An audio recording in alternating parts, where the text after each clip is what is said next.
Hello, Losties. Welcome to the Midweek edition of the official Lost fan show from Sky One.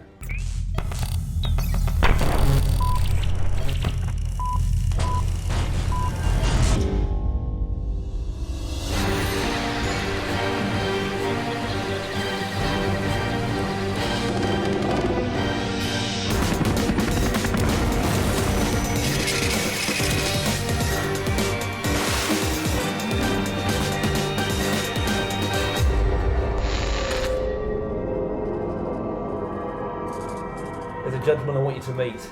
He's here. His name's Geeky Tom. Hey, fella. Hello. How you doing? I'm good. How are you? Yeah, I'm good. Yeah, good. Yeah? Good. Good? Yeah. Yeah, good. Good. Yeah. Have a look over here. Fella I want you to meet. It's not Paul Terry. He's bunked off to Egypt. It's Helen. Hello, Helen. How are you doing? You all right? That was a very manly conversation there. Yeah, we can be manly when we try. We have to try very hard, though, for it to be manly. Let's have a little recap of this episode. Can you sum it up for us? Some of the things we learnt in this week's episode of Lost. That Charles Widmore is on the island. As a young man. As a young Yes. man. We reckon that Miss Hawking is also that bird with the dodgy accent. You're straying, Tom. You're straying into theory and hyperbole. I want the facts. Penny and Desmond have a boy called Charlie. All right, there's a nuke. Fact.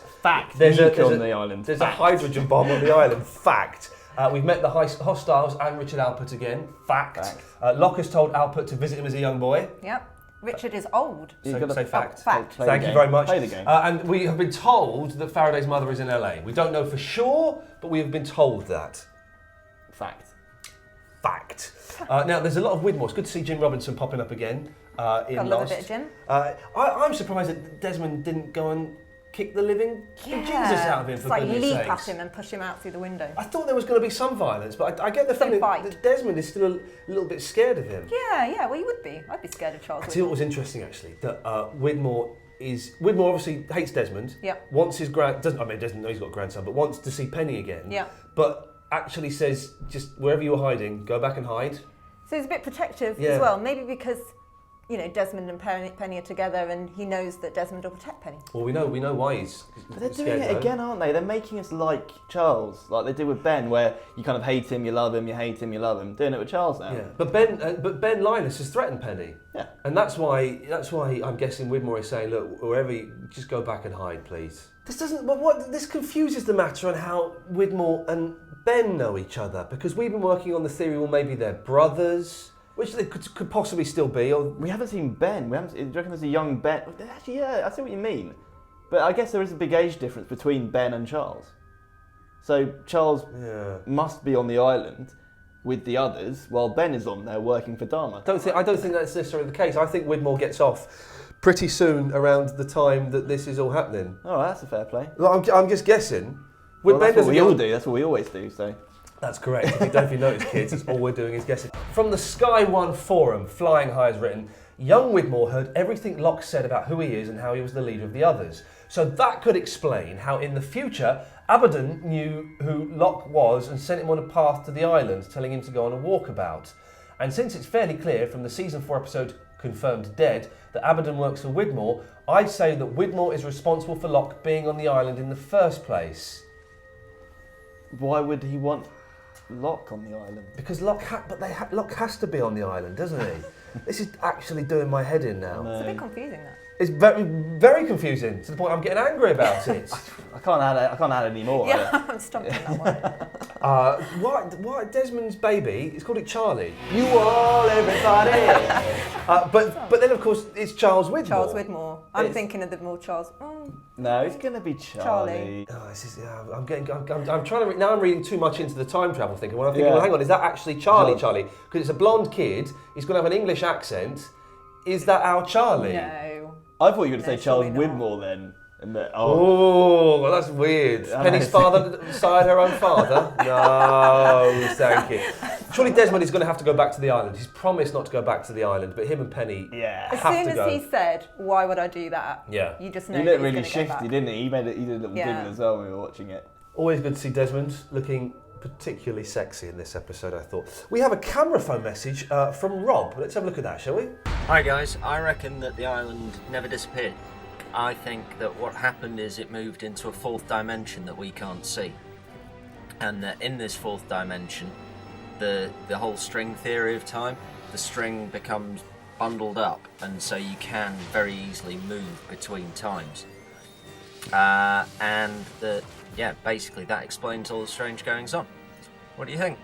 The string theory of time, you understand that, where so it's all the string is muddled up so you can sort of cross between different points of time, that makes sense. Yeah. But the island doesn't disappear, it's in a fourth dimension, but that means it has disappeared. We kind of saw it, that's what I was like, it kind of did disappear, we kind of saw it happen, didn't we? Yeah, well, Yeah, we saw it blip out.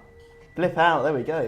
That's a technical term from when an island disappears, it blips out. But he's saying it's gone into a different dimension, but I think that's a little bit of a... It's simplifying it a bit, really, isn't it?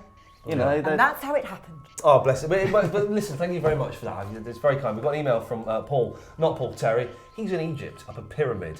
But this Paul says, Daniel Faraday said that time is like a stream. You can go backwards and forwards, but you cannot divert it. I suppose we're all assuming that the Oceanic Six getting off the island was a diversion of the time stream. But what if the original diversion of the time stream was the crash of 8:15 caused by Desmond not pushing the button in time?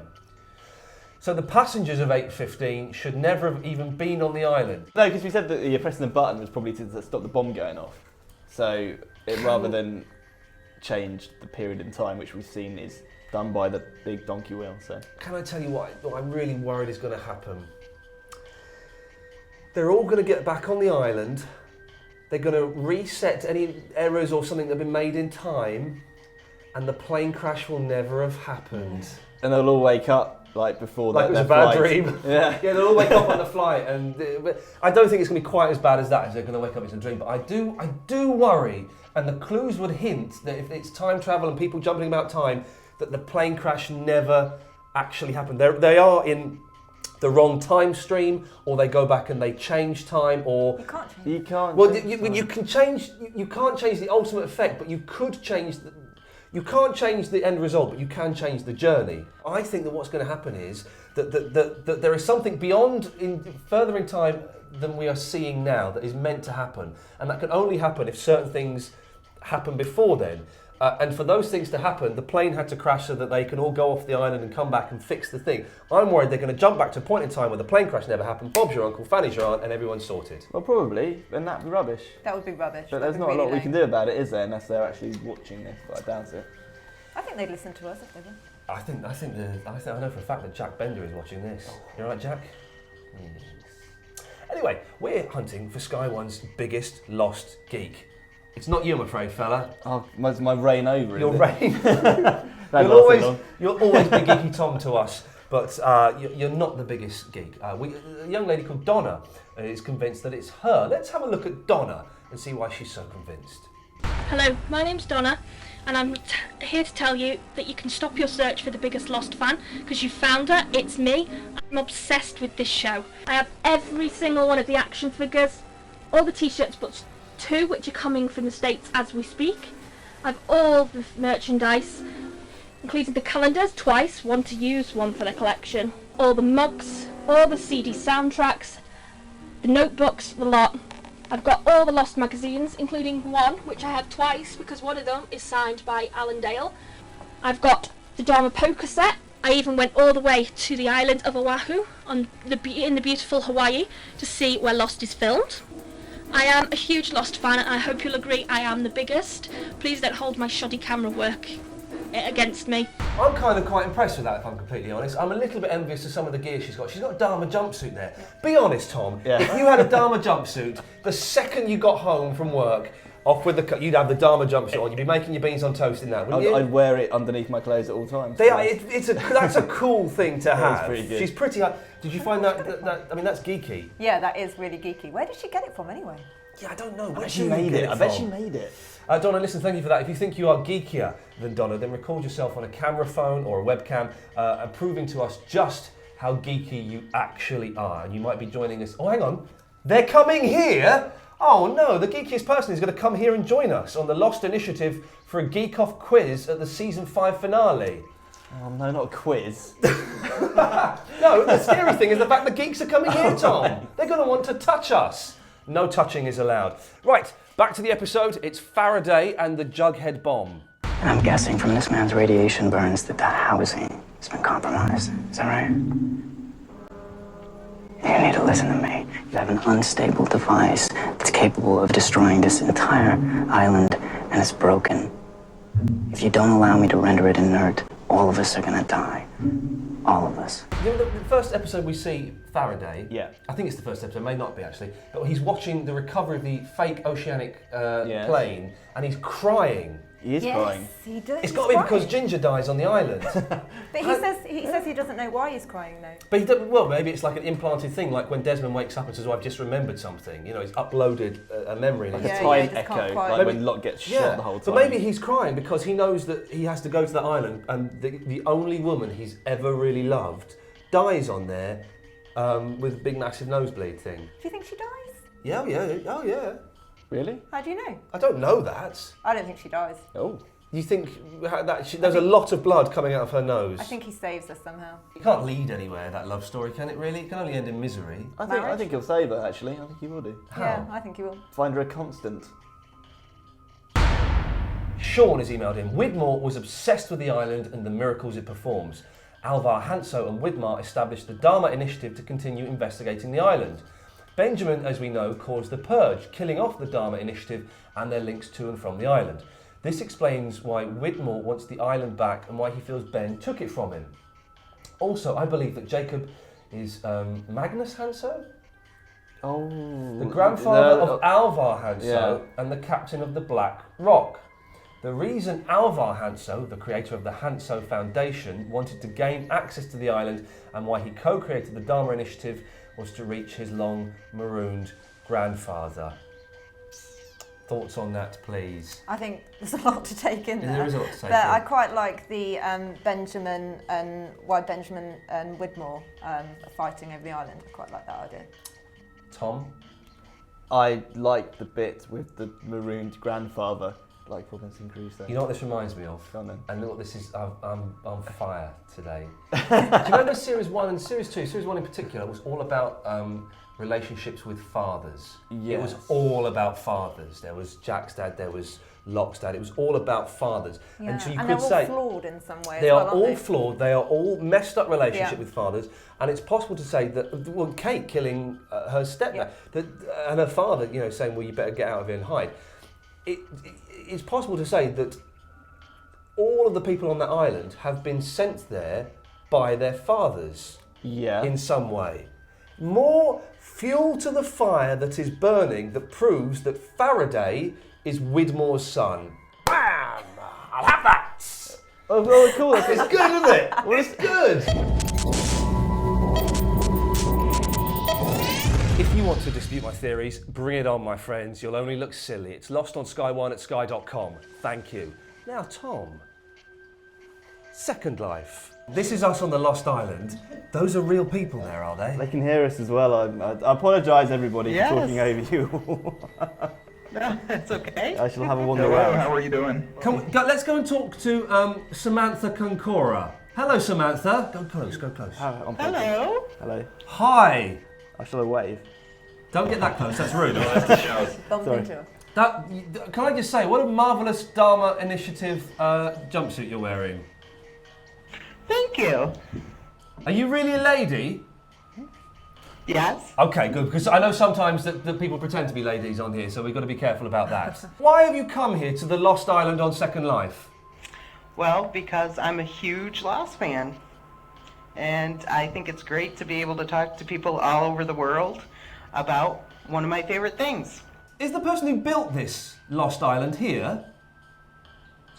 Well, actually, there's a bunch of us that worked on different areas. We all kind of pitch in, all the staff members.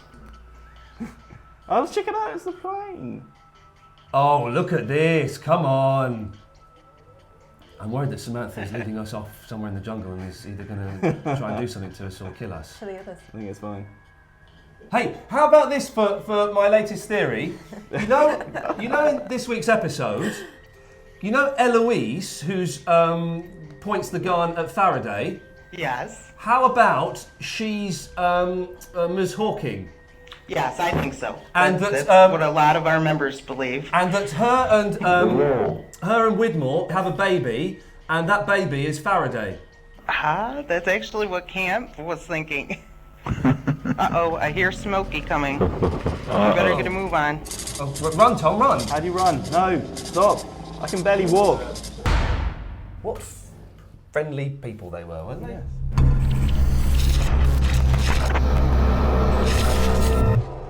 Join us next time on the official Lost fan show for Sky One, right after we've all watched episode 4, The Little Prince. Sunday, 9 p.m, Sky One. Until then, namaste.